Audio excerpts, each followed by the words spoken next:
Good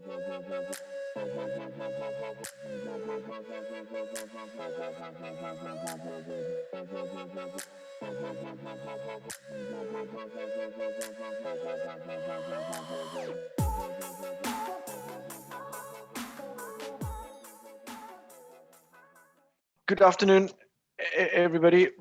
Welcome to our panel discussion on industrialized construction and on challenging conventional thinking in our industry.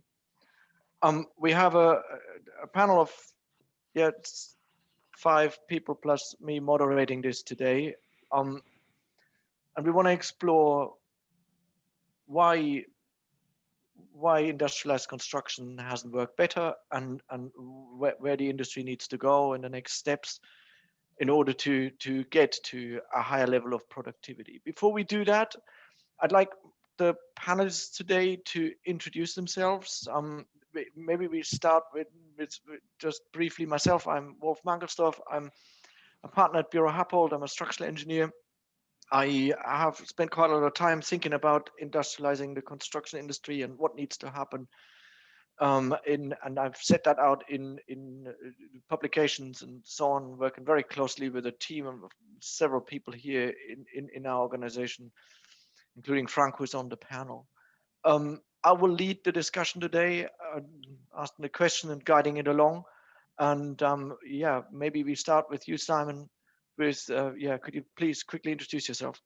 Sure. Hello, everybody. My name's Symon Bacon. I work for British Land, and I'm the development director for our 53-acre development at Canada Water. I think for as long as I can remember now, there's been a discussion around industrialization, modern methods construction, and to various different degrees, it's pretty much touched everything I've ever done while I've been working. So it's I'm quite looking forward to this discussion and see where we get to. Excellent, thank you. Thanks for joining and being part of our panel. Matt Gough, please. Thanks, Wolf. Thanks for the invite. Good afternoon, everybody. I am Matt Gough. I am the Innovation Director for the international construction and consultancy company Mace. I'm here wearing my contractor hat today, although hard hat accepted, and looking forward to the panel discussion. Martin. Thank you, Wolf. Martin Barrett. So I'm the MD for Turner & Townsend Sweco. So we're the lean operational excellence division within the Turner & Townsend group.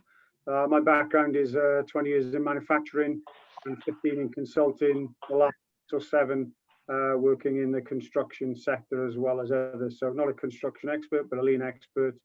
I worked in many sectors, and looking forward to the discussion about how we can bring some of the new thinking and operating to the sector today. Thank you. Brilliant, thank you. Matt Holloway. Thanks, Wolf. Matthew Holloway here from Grimshaw Architects, principal in the London studio.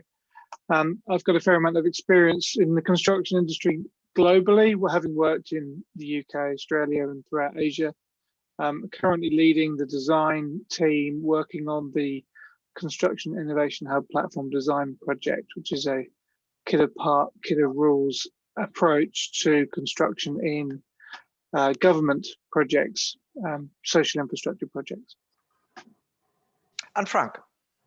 Afternoon, everyone. Thank you, Wolf. I'm Franck Roberts. I'm a partner at Buro Happold.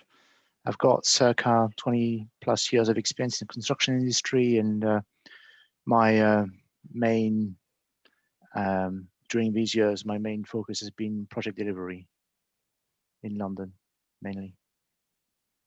And I suppose you are working with Matt on the Construction Innovation Hub work. Thanks, Franck. Look, Symon, you said throughout your career, you've been involved in one way or another with modern methods of construction and industrializing our industry. And I wondered maybe you can start by looking at that. Why are we not further along with this? Yeah, because in a way it all makes so much sense. And we would all say, yeah, when we go on our normal construction site, it's usually not all that pretty. And a lot of room for improvement. Productivity is low in our industry. It's a sort of known fact, trailing behind everybody else. So everything is basically, the ground is there and everybody is thinking and talking about it. Why is it not working? No, I think it's a fair point, and it is a point that's been made a lot for quite some time. I think, in my view, I think I'd like to say that I think the issue is quite a macro issue. So it's not really a design and construction problem. I think it's to do with the market, our market, and I specifically use the word market and not industry. Our market that we all work in is very, very complex, and it's really, really fragmented.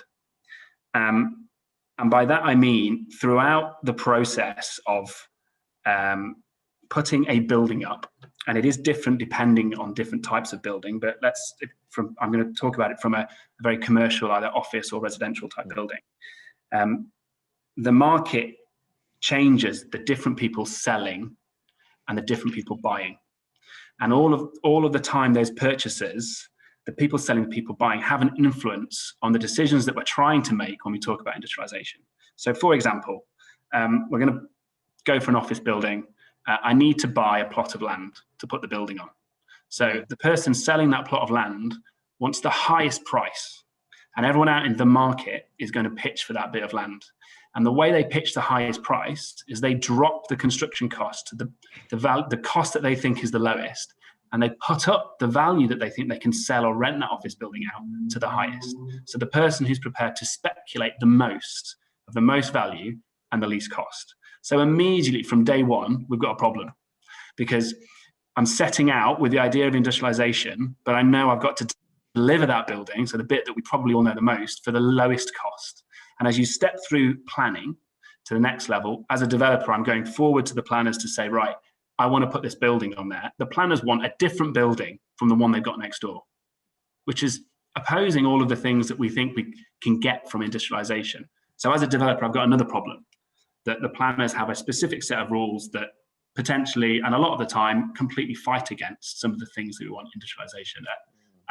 A really interesting example is local employment. So if you go to the planners, they want massive amount of local employment.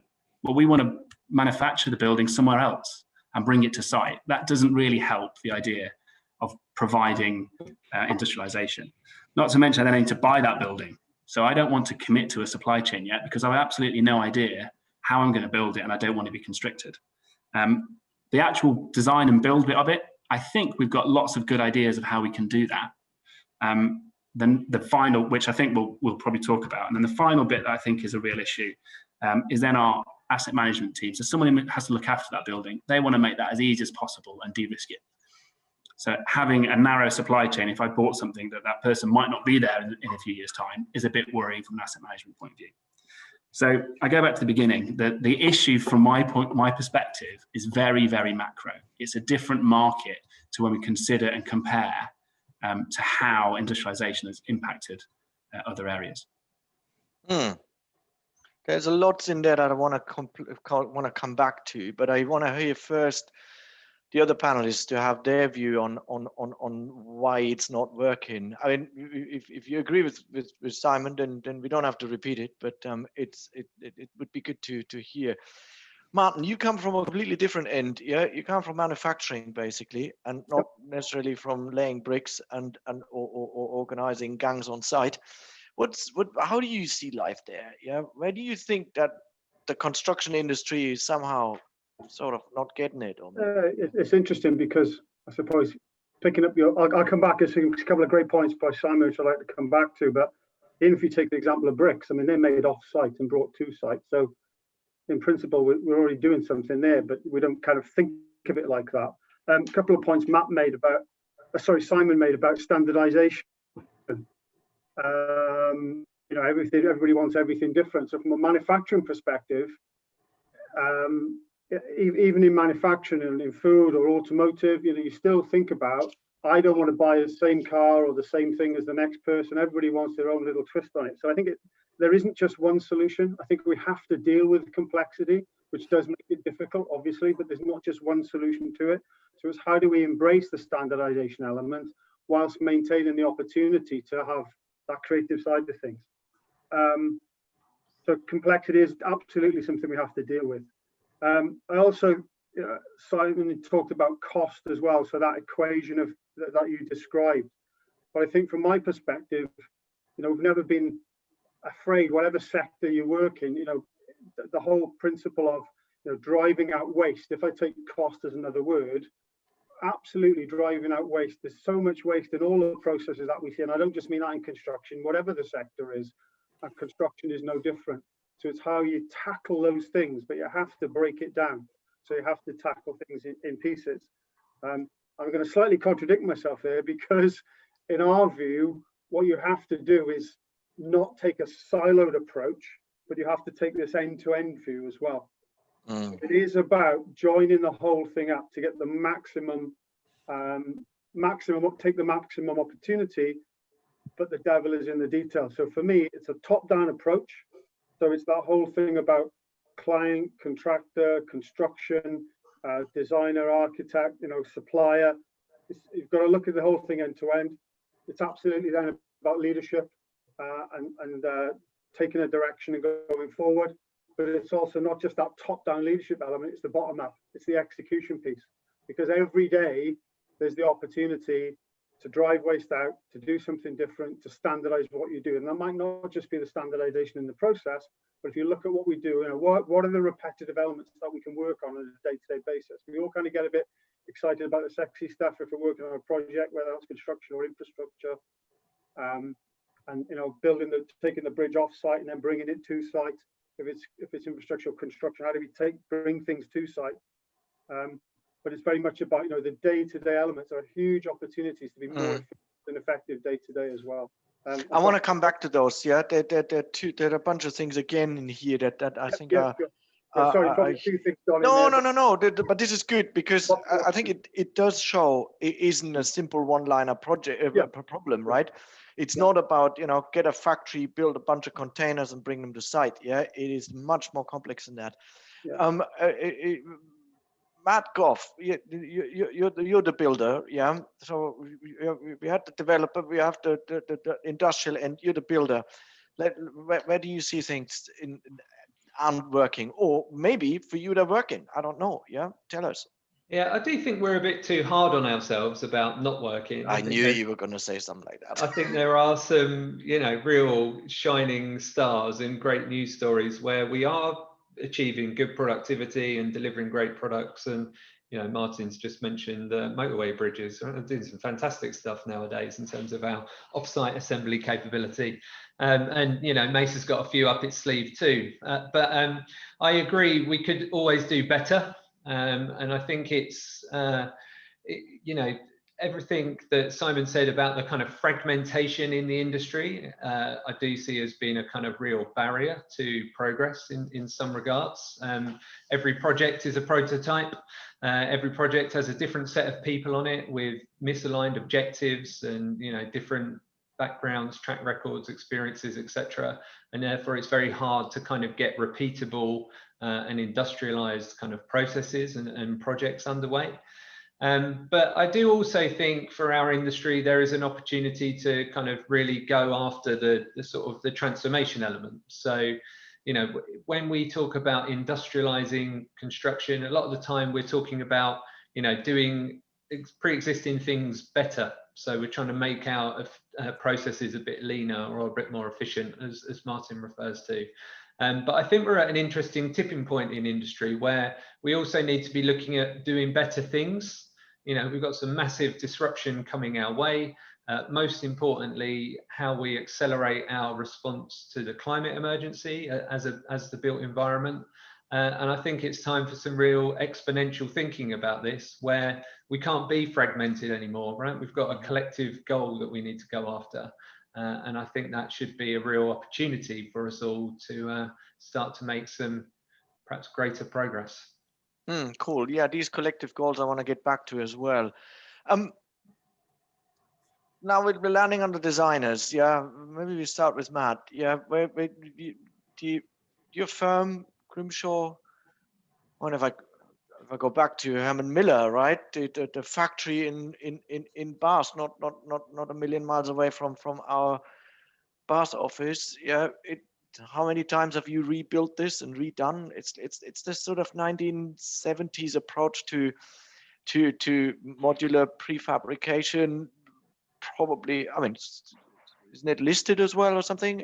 Yeah. At least it sits somewhere up there in the seminal buildings of British post-war architecture, and yet it doesn't seem to be the model for anything or everything that came afterwards. Yeah, it stands there as something of its time, still being modified, I suppose. Yeah, but so Yeah. where do you see things go? Yeah, I don't know. Herman Miller's now become the Bath School of Art, incidentally, which is a real interesting point, because it's about cool, no? Adaptive reuse and modification of buildings as well as part of the whole industrializing process, and reuse of material. I don't know, I have some sympathy for where Matt Gough started, in that it's not all bad news for me. I like to be the optimist as the designer. I think the car industry, which is streamlined manufacturing, has had 100 years to get to where it is. I think in reality, the construction industry has only really been focused on this topic for 20 years. Yes, there have been sort of individual architects such as Grimshaw and others that have been fascinated in developing these sorts of systems and platforms and modularity in construction, but it's not been the norm. The norm has been very, very different. So I think the fact that we're having this conversation now is sort of testament to a kind of positive story, that we all understand it's an important issue and that something needs to be done, and done quickly. So I think there is some optimism to be had. I think the other point I wanted to make was relating back to Simon's point about the market, demand and supply. I've just come out of a presentation for the Construction Innovation Hub, where one of the comments that came up on the board was, that's all well and good, but how is anyone going to afford that? Coming up with these ideas of systemizing and cassettizing facade systems and internal walls and structure, etc. And I suppose, what you need is the volume of demand to make the economies of scale in the industrialization of construction stack up. And at the moment, we don't have that volume of demand to mean that the supply is driven to meet it. So I think it sort of stems back to who's developing these buildings, who's constructing these buildings, and how can they sort of change their attitude towards DFMA and constructions. This is an important point here. How can we afford the systemizing? I want to get back to that. Yeah. Final designer, the engineer, in the group. Franck, you've been, as you said, in the thick of it for the past 20 years, delivering jobs on site. Yeah, watching the guys getting the Hilti hammer out when it's all not gone to plan. Why does it not?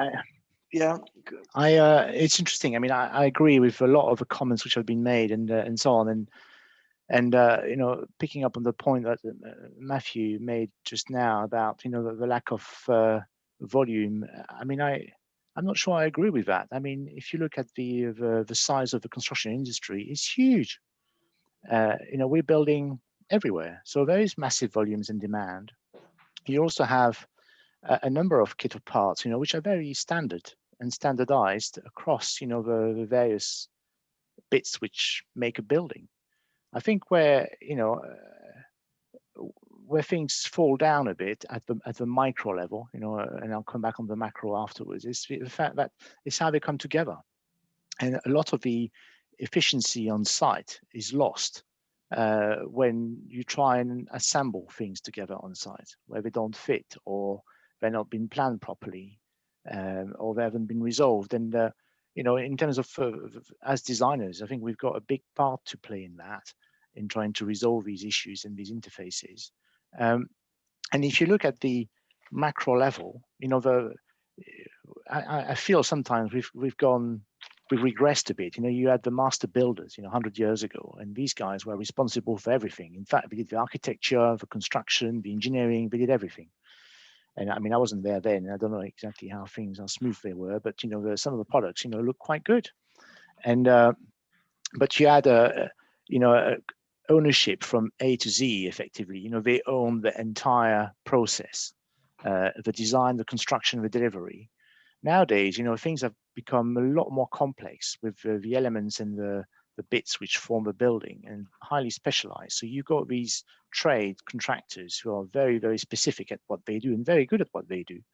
But there is a lack of management of these interfaces and who's going to own them. If anything, looking at the macro side, in risk, because it's a highly risky business we're in, and everyone's moved a mile in the opposite direction when it comes to owning these interfaces, because full well that you've got a highly resolved piece of kit which you're trying to bring together, and if it doesn't fit, then where does the blame lie? Who's going to be responsible for that? Who's going to make it good? Who's going to pay for it?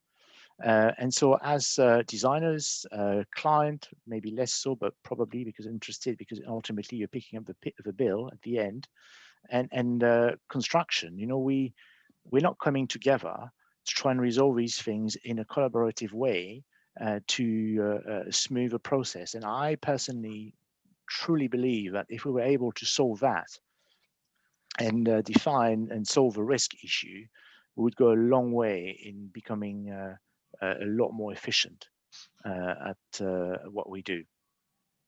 And then the rest is just, Good design. Correct. Yeah.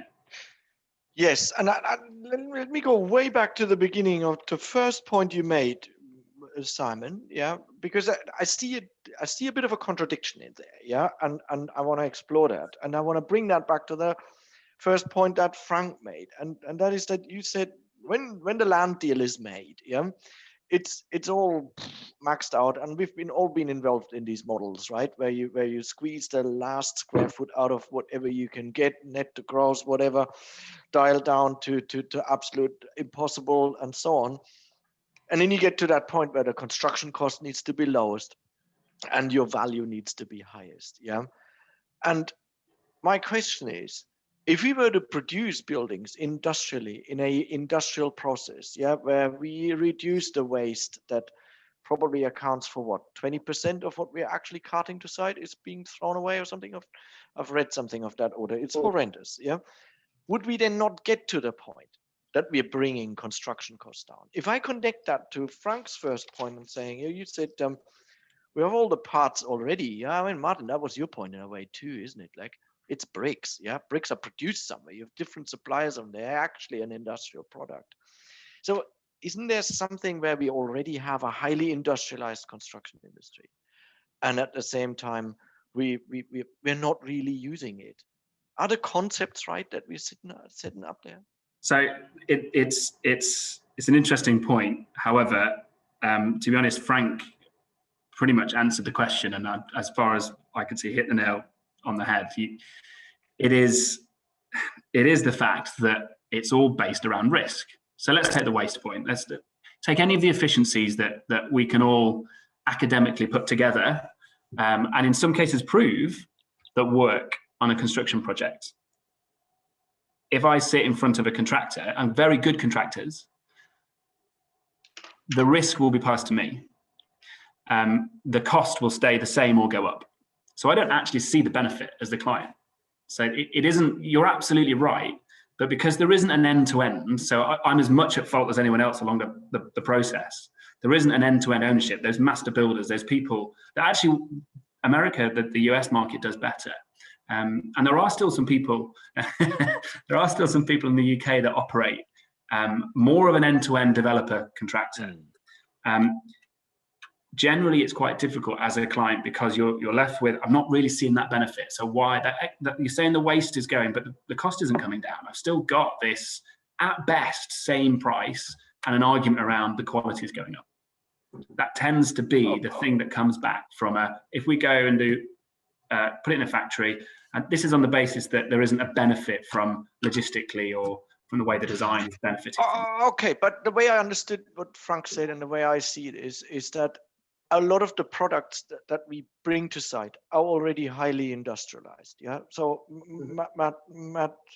Matthew Holloway, you said that, can we afford this systemizing the facades? Now, any facade that I've ever put on a building came from, you know, a Uwanda or a Sealy or a Permastilisa, and they came out of a factory, right? They were made to the standards that you know could, you know, maybe not all of the products, but some of them I would put at the same level as car industry. Yeah, highly industrialized pieces, and then you get back to site and it doesn't really quite fit together oftentimes, or you spend ages to piece it together. So what I'm trying to say is we are already dealing with it. I'm not necessarily seeing that we need to shift more off site, as it were. I think actually the problem is on site, if I interpret correctly what Franck has said. Yeah, because the components come together and then no one owns that space in between them. Matt, Gough, how do you see that? Is that a true reflection of what's going on in the world, or?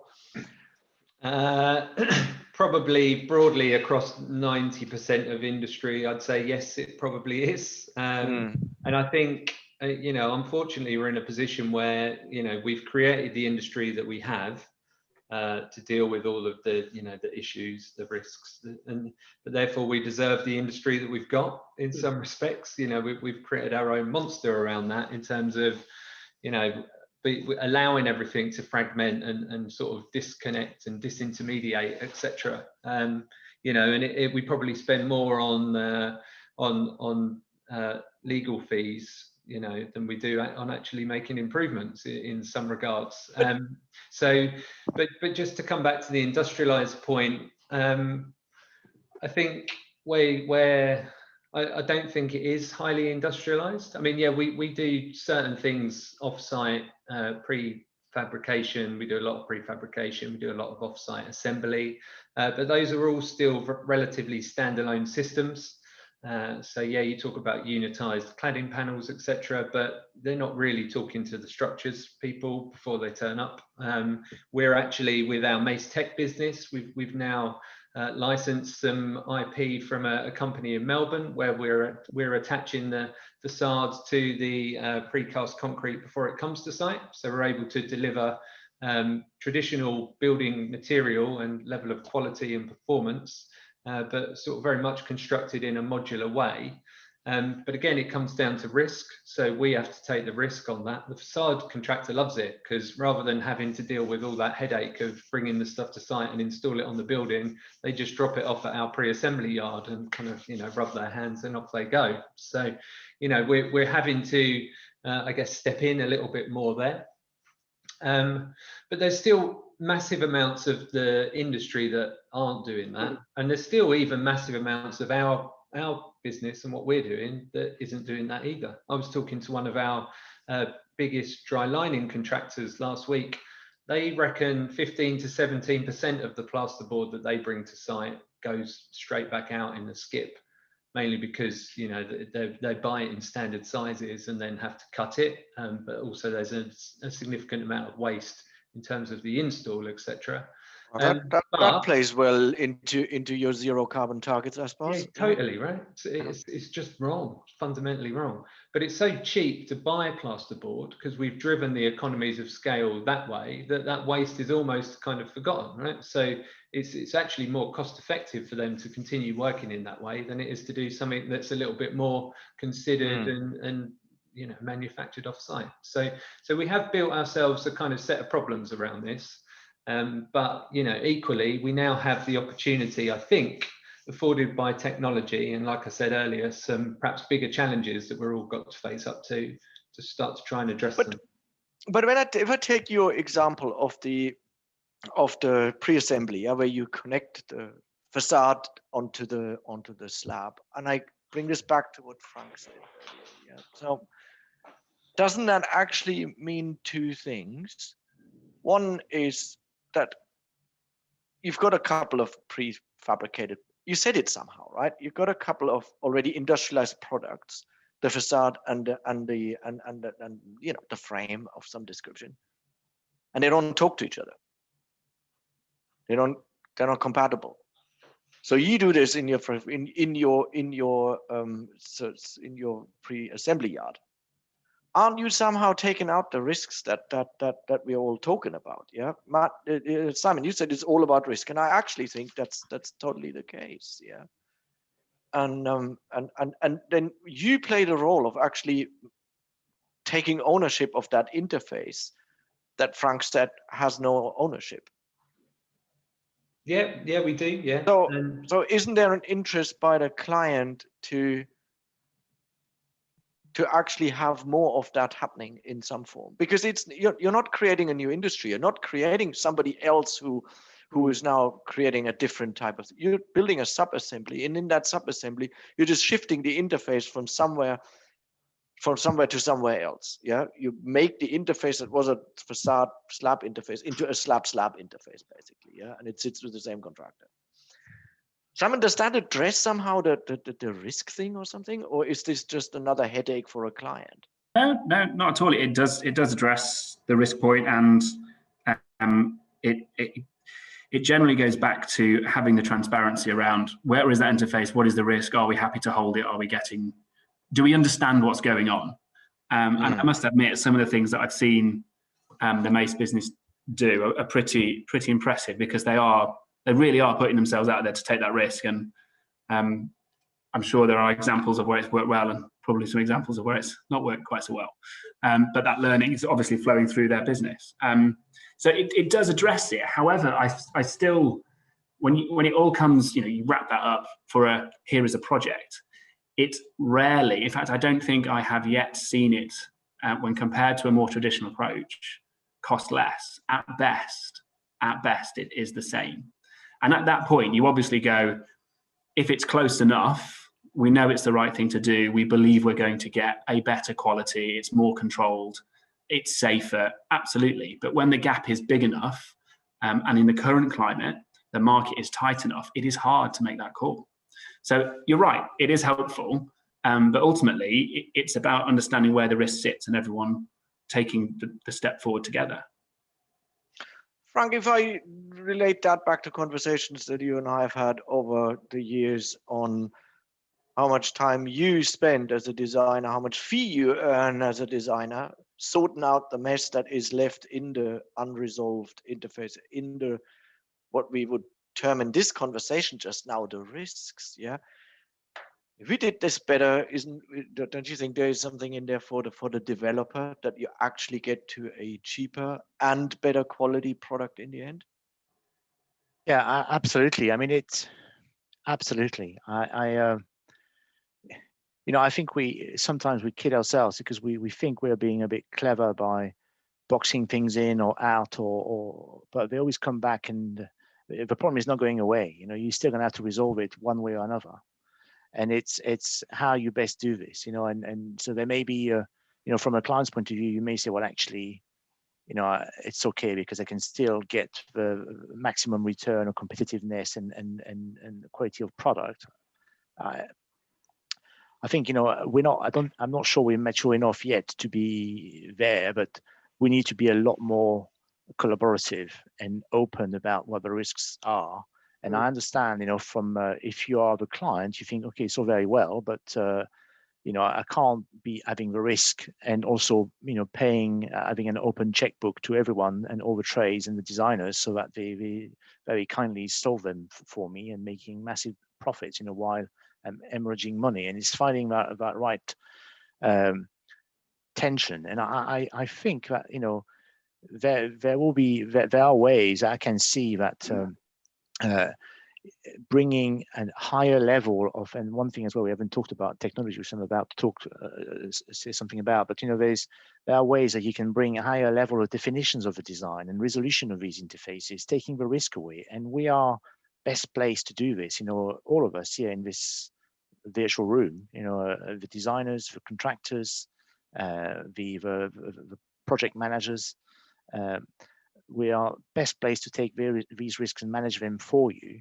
And I think there's way that we can bring a much greater definition of these interfaces and the design early on in the process, to try and maintain an element of competitiveness and open to the market, and yet alleviating some of these risks that you will see or you will invariably have to face and solve at one stage or another. You know, going back to what Matt Gough was saying earlier with your system of slab, precast, and facade, which is great, but you know, it will be very tailored to a specific response, to a specific set of constraints and criteria, which might be fantastic for a type of application, but I'm sure you will have to have a degree of variations to that and design and input from your supply chain to try and make it work for various type of conditions. Yeah.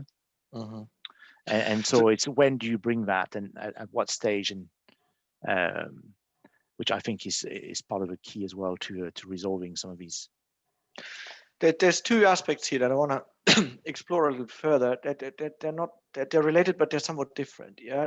One is the aspect of, you call it the higher definition of the design and so on. Yeah, Martin, you said at the beginning it is about a joined up kind of thinking from the beginning to the end, and I want to explore that for a while, and then come back to what role the design has to play in this. Because if we go down a route of any form of sub-assembly or, you know, rationalization or whatever it is, that is always going to be somehow in conflict with the desire of, you know, Symon, you know, that was your second point. Yeah, the planners want a building that looks different to the one next door.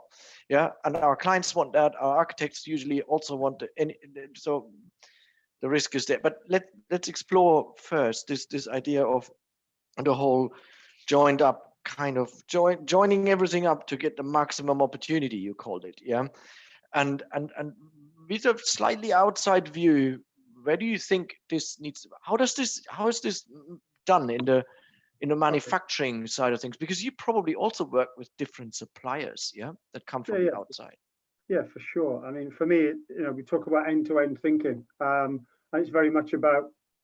And the reason it's difficult is because, you know, picking up on Matthew's point, I think, you know, it's where you are in the evolution of this process. You know, you can talk about automotive and it's 70 to 100 years, and what was the burning platform for change then? You can talk about other manufacturing.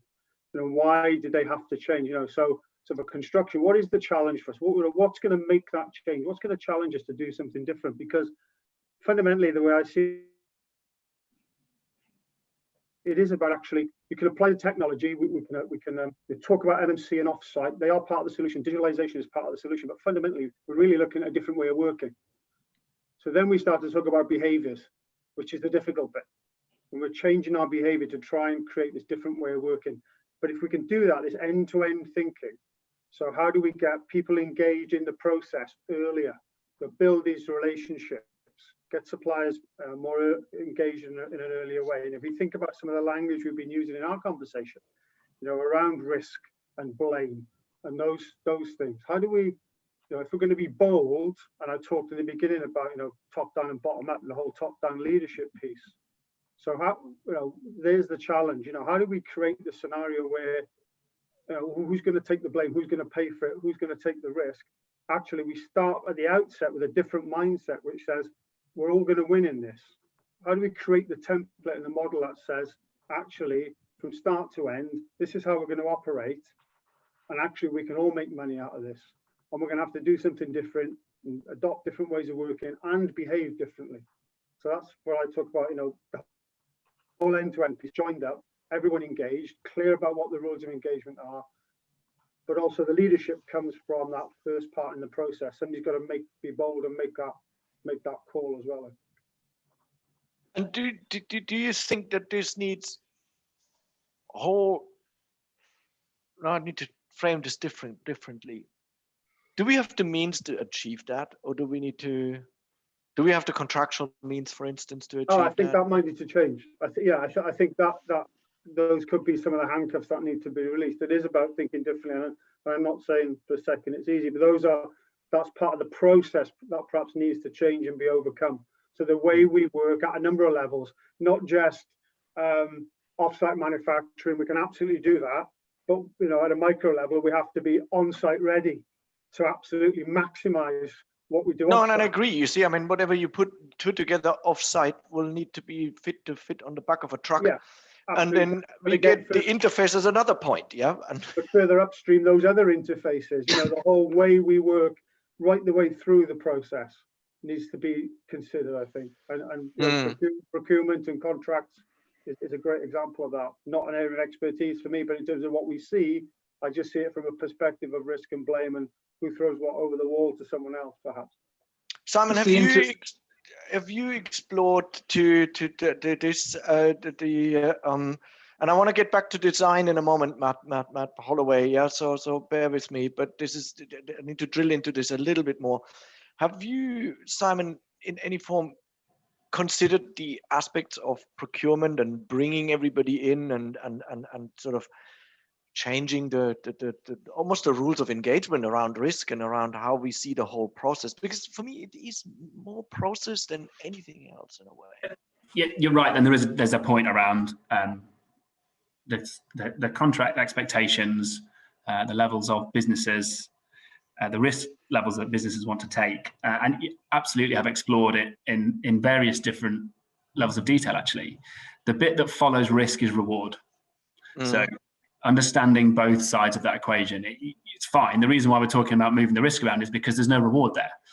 Start to share the reward, then people get a little bit more comfortable with taking the risk. Also, the risk needs to sit with the people who are best to take that risk. So even if the reward's massive, like it's great, it's pointless if it's a massive gamble, because often the profits are not there to take that gamble. A really good example is you always have especially now, have a conversation with suppliers around currency. And it's unfair to us main contractors to say, oh, you're going to take the currency risk. They're not hedge funds. They don't go around trading currency. So why? That's definitely a client risk. Or we can go and buy it together. So that's an example of how that might work. So it is there and it is doable. It's really complex though, because going back to the complexity and fragmentedness of our market, of our industry, it gets quite hard. Because actually, and I'm sure lots of people agree with this, in the construction world, you tend to do business with people that you know and trust because it's complex and fragmented. So you then say, right, we need to change this contractual arrangement.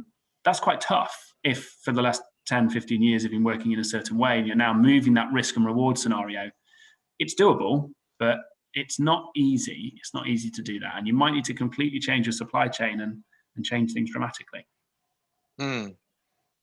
I think this is probably one of the biggest, the hardest nuts to crack, I suppose, because I do get a strong feeling that the involvement of a broader bunch of people, basically, this kind of joined up end-to-end thinking is needed in order to get anywhere. I personally don't think that the future is in prefabricated container units that we put on the back of a truck. It's more in what we're just exploring here, and that gets me back to the design question, right? So Franck, you mentioned it, that there was this notion that how far do you take the sub-assembly, and the continuous question around where does systemization start or end, and individuality of the solution start, or how are the two compatible? And I think that's somewhat an architect's question, isn't it?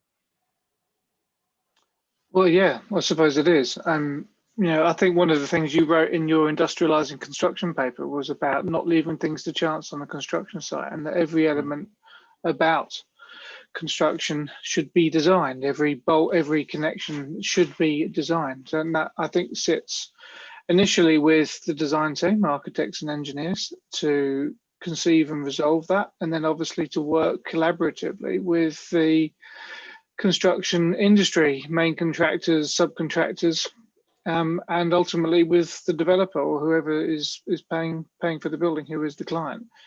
So of course there's a whole bunch of interfaces to resolve within the components of the building that come together, and I think this whole story is about interfaces of elements that come together, but also interfaces of people through contracts and organizations through contracts. And I think those interfaces that are the things that pass on risk from one person to another, whether it be design risk or financial risk, etc. And I fundamentally don't think we have the contractual models in the construction industry at this time to be able to to do that in an effective way, like you can in the manufacturing industry. So back to Martin's point, I think the contractual organisation of how you build a car is very, very different to how you build a building, and maybe there's some lessons to be learned there. Yes, I think so. I want to get back to this, like not leaving anything to chance. Yeah. And you said this is initially with the designers and then has to bring in the suppliers. So are you somewhat advocating that we as designers, maybe not you alone, but we between engineers, architects, and everyone involved should become more master builders? Do we need to move back? Not as such, but perhaps we take things to a level of detail that we don't currently in design. Franck, how do you see that? I completely agree. I think you've got two ways of looking at it. Either we, the designers, develop a level of resolution of a detail which is much higher in detail than we do at the moment. But then one could argue that if you do this, you remove you impose a solution upon the set of trade contractors, and there you could maybe remove some of the competitiveness and the edge that the trade contractor can bring to the party. That's definitely true.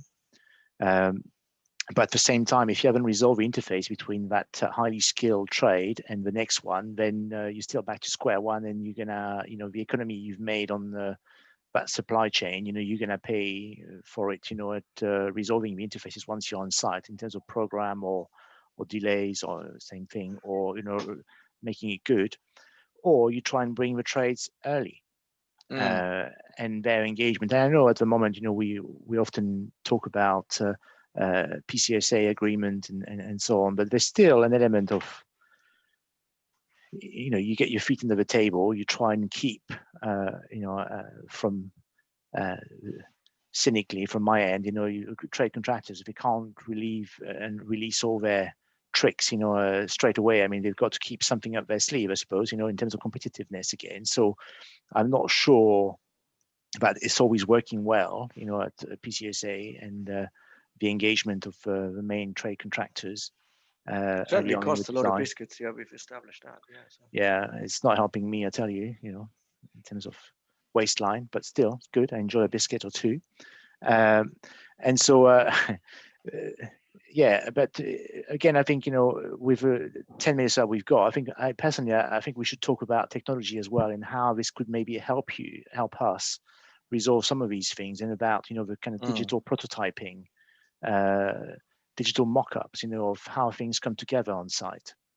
And so that you don't find out once you're on site and if the two pieces don't fit together, you try and do that early on. I mean, we're doing a lot of this, with clash detection between MEP and structures, say, but I'm sure, I know there's a lot more as technology advances that we could do to. It's an important point, Franck, right? Because Matt, Gough, you said it early in your first sort of reflections that every building is a prototype, yeah, and somehow that's sort of true, because no building is the same, but then we seem to be solving the same problem on every building. Yeah, I have the feeling, yeah, it's always the same set of problems that we're solving. So can technology play a role there to gradually build up a set of, I would say, adaptable standard solutions, so to speak, yeah, that get us to a point where we effectively we don't one-to-one take what the last building was as a prototype, but we've learned from the experience that we have because we've databased all the things. Is maybe first, Martin, is that something that is sort of in the manufacturing industry? Is that something that is done, the sort of digital prototyping? Yeah, it is. Obviously, from a design point of view, you do have repeatability of products and standardization. So yeah, it's becoming more and more prevalent, whatever the product is. I think the technology and the digital approach is absolutely part of the solution. But picking up on your point, I think at the execution point, then it is how well we then execute.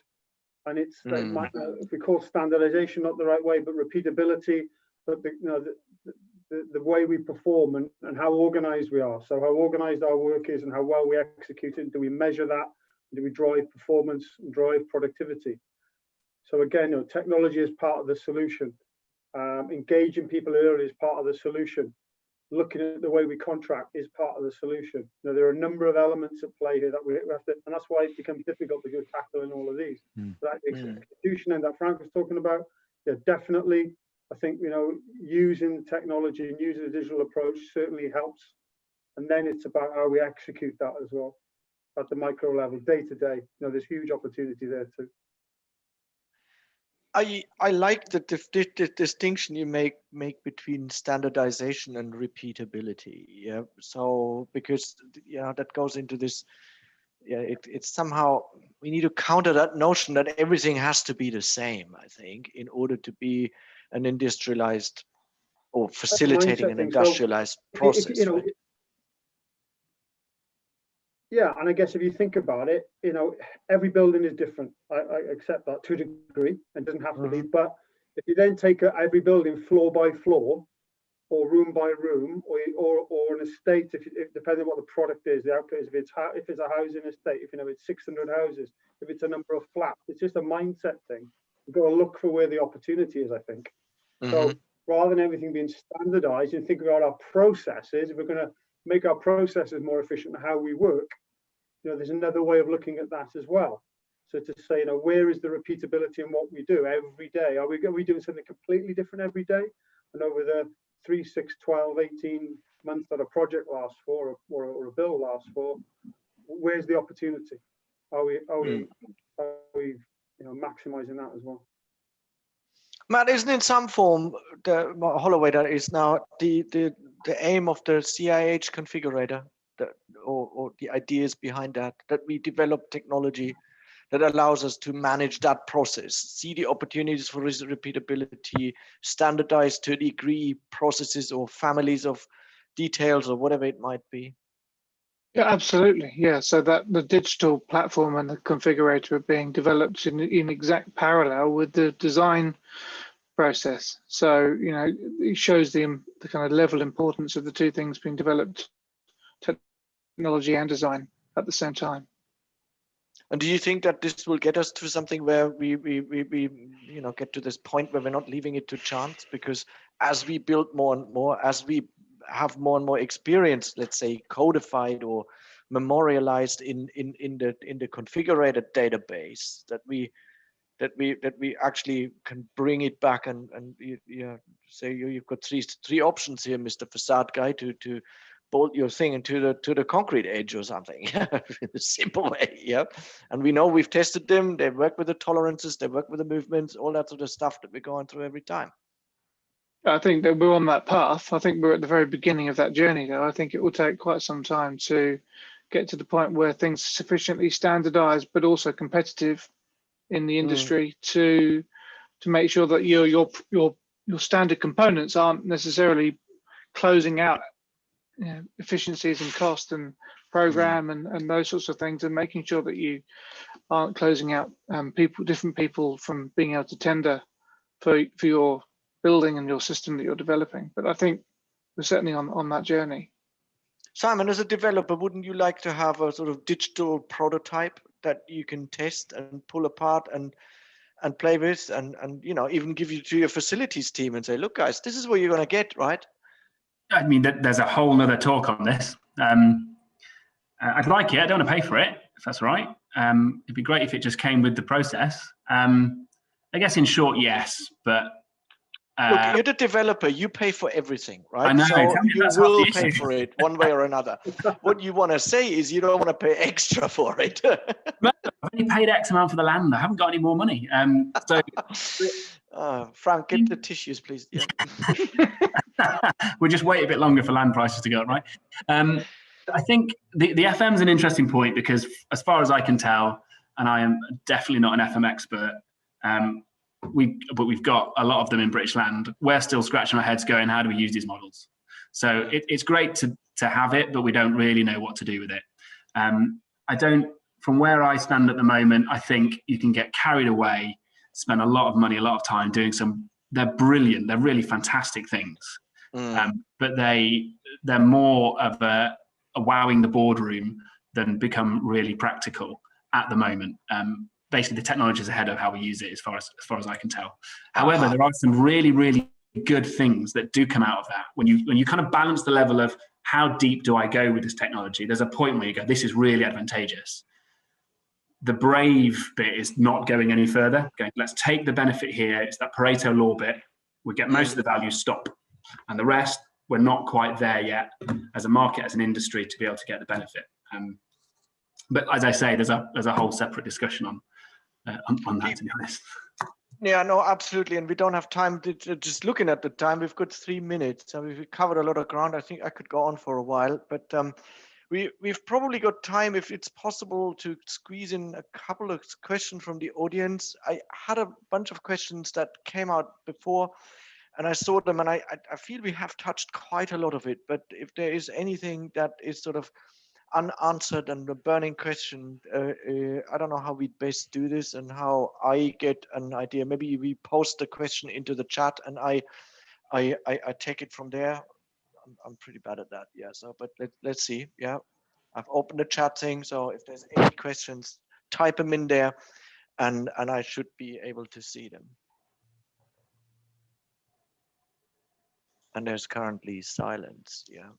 I mean, we need two hours, to discuss this. It's very interesting, actually. There's so many things. No, and maybe it requires a follow-up discussion, because I see two things that we have just scratched the surface of. Here, one from Paul Richardson. If we, the engineers, were to take ownership of everything, design, construction, delivery, and the risks associated with doing so, would it be possible for us to survive economically as a business? That's a good question. Yeah. Are there any ways that we as designers, not on the fees, not on the fees? Yeah, that's a question sure. To Symon again. Are there any ways that we as engineers can be more accountable and designing our projects in more detail to appease the risks that the developer sees in committing to modular or industrialized construction? This, I think, does go back to the conversation that we had with Matthew. Matt Gough, you're shaking your head. Yeah, I am. Yeah. Stop designing. Stop designing to greater detail without engaging the people that are going to be responsible for the delivery. I think it's Absolutely. All about, we've got to connect and integrate better. And I think we create a lot of inefficiency in the process by trying to almost over design.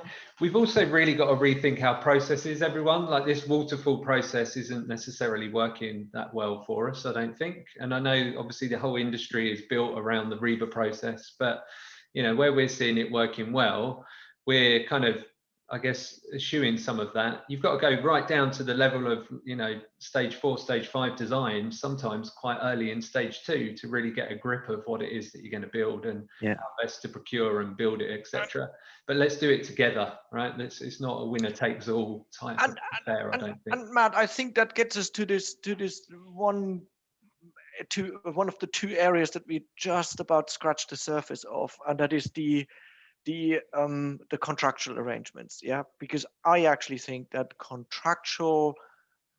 the contract framework that we have in our industry is currently standing in the way of this collaboration that you are outlining. I think people are incentivized to keep things close to their chest as long as possible, and the longer you do that, the more the gap opens at that interface point that we're all trying to resolve. Yeah. But I'm actually with you. It shouldn't be architects, engineers necessarily designing things that then we've been there one too many times, I think. Yeah, that is then there. Yeah, I'm not doing that, mate. Yeah, I've got my own methods. Yeah. Anyway, look, we are out of time.